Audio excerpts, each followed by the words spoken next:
दोस्तों, यह तो हम सभी जानते हैं कि भगवान श्री कृष्ण अपने मुकुट में सदा एक मोर पंख धारण करते हैं। परंतु वह मोर पंख क्यों धारण करते हैं? उसके पीछे कौन सी कथा है? उसके पीछे क्या कारण है? तो चलिए आज की इस वीडियो में हम वह कथा जानते हैं। यह बात भगवान कृष्ण के बाल्यकाल की है, जब कान्हा गोकुल में बाल लीलाएं कर गोकुल वासियों को मंत्रमुग्ध कर देते थे। उसी गोकुल में एक मोर रहता था। मोर बहुत ही चतुर था और श्री कृष्ण का परम भक्त था। वह श्री कृष्ण की कृपा पाना चाहता था। इसके लिए उस मोर ने एक युक्ति सोची और वह श्री कृष्ण के द्वार पर जा पहुंचा।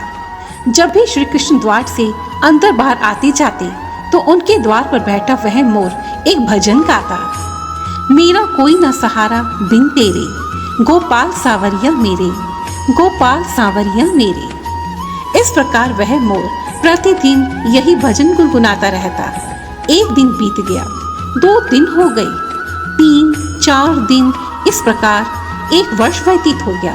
परंतु भगवान कृष्ण ने उसकी एक न सुनी। एक दिन दुखी होकर वह मोर रोने लगा। तभी वहां से एक मैना उड़ती हुई जा रही थी। जब उसने मोर को रोते देखा तो वह बहुत हैरान हुई। वह हैरान इसलिए नहीं हुई कि मोर रो रहा था, बल्कि वह तो इसलिए हैरान हुई कि भगवान कृष्ण के द्वार पर कोई रो रहा था। मैना मोर के पास गई और उससे उसके रोने का कारण पूछा। वह मोर से बोली, हे मोर भाई, तू क्यों रो रहा है? तब मोर ने बताया, क्या करूं, पिछले 1 वर्ष से मैं कृष्ण को रिझाने की कोशिश कर रहा हूँ, परंतु उन्होंने तो मेरी ओर देखा तक नहीं। यह सुनकर मैना ने कहा, मैं श्री राधा के बरसाने से आई हूँ, तू मेरे साथ वहीं चल। राधा रानी बहुत दयालु है, वह तुझ पर अवश्य ही करुणा करेंगी। मोर ने मैना की बात से सहमति जताई और दोनों उड़ चले बरसाने की ओर। उड़ते उड़ते वे बरसाने पहुंच गए। राधा रानी के द्वार पर पहुंचकर मैना ने गाना शुरू किया। श्री राधे राधे राधे बरसाने वाली राधे। परंतु दूसरी ओर मोर तो बरसाने में आकर भी यही भजन गा रहा था। मेरा कोई न सहारा बिन तेरे, गोपाल सावरिया मेरे, गोपाल सावरिया मेरे। जब राधा जी ने गोपाल का नाम सुना तो वह दौड़ी चली आई और प्रेम से मोर को गले लगा लिया और मोर से पूछने लगी, तू कहाँ से आया है? मोर ने उत्तर दिया, जय हो राधा रानी की। मैंने आज तक सुना था कि तुम बहुत दयालु हो और आज देख भी लिया। राधा रानी बोली, तो कैसे मोर भैया? मोर ने उत्तर दिया, हे राधा रानी, मैं पिछले 1 वर्ष से कन्हैया के द्वार पर कृष्ण नाम का भजन गा रहा था, परंतु कृष्ण ने तो मुझे सुना तक नहीं, मेरी ओर देखा भी नहीं। तब राधा रानी मुस्कुराते हुए बोली, अरे मेरे कन्हैया, ऐसे नहीं है, तुम एक बार फिर से वहीं जाओ, किंतु इस बार कृष्ण कृष्ण नहीं बल्कि राधे राधे रटना।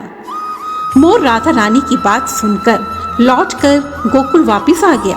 वह फिर से कृष्ण के द्वार पर गया, लेकिन इस बार वह कृष्ण की जगह राधा का नाम रटने लगा। श्री राधे राधे राधे बरसाने वाली राधे। जब कन्हैया ने राधा जी का नाम सुना तो वह भागते हुए बाहर आए और उन्होंने मोर को प्रेम से गले लगा लिया और बोले, अरे मोर, तू कहाँ से आया है? यह सुनकर मोर कहने लगा, वारी चलिया, मैं जब 1 वर्ष से तुम्हारे नाम की रट लगा रहा था तो तुमने मुझे देखा तक नहीं, और आज जब राधा रानी का नाम लिया तो आप भागते हुए बाहर चले आए। मैं पिछले 1 वर्ष से आपके द्वार पर यही गाना गा रहा था। मेरा कोई न सहारा बिन तेरे, गोपाल सावरिया मेरे, गोपाल सावरिया मेरे। परंतु आपने तो कभी ध्यान ही नहीं दिया, तो मैं बरसाने चला गया। इस प्रकार मोर ने सारी कहानी कृष्णा को सुनाई। तब भगवान श्री कृष्ण ने कहा, अरे मोर, मैंने तुझको कभी पानी नहीं पिलाया, यह मैंने पाप किया है, और तूने आज राधा का नाम लिया है, यह तेरा बहुत बड़ा सौभाग्य है। इसलिए मैं प्रसन्न होकर तुझे वरदान देता हूँ कि जब तक यह सृष्टि रहेगी। तेरा पंख सदैव मेरे शीश पर विराजमान रहेगा और जो भी भक्त मेरी राधा का नाम लेगा वह सदा मेरे हृदय में स्थापित होगा। और उसी समय से भगवान श्री कृष्ण के मुकुट में मोर पंख सदा के लिए स्थापित हो गया। जय श्री कृष्णा। हरे कृष्णा। जय श्री कृष्णा। दोस्तों, भगवान श्री कृष्ण की यह कथा आपको कैसी लगी मुझे कमेंट सेक्शन में लिखकर ज़रूर बताएं और मेरी ऐसी ही दूसरी वीडियोस को देखने के लिए रेड कलर के बटन को प्रेस करें, मेरे चैनल को सब्सक्राइब करें और साथ ही बेल आइकन को भी ज़रूर दबाएं। धन्यवाद।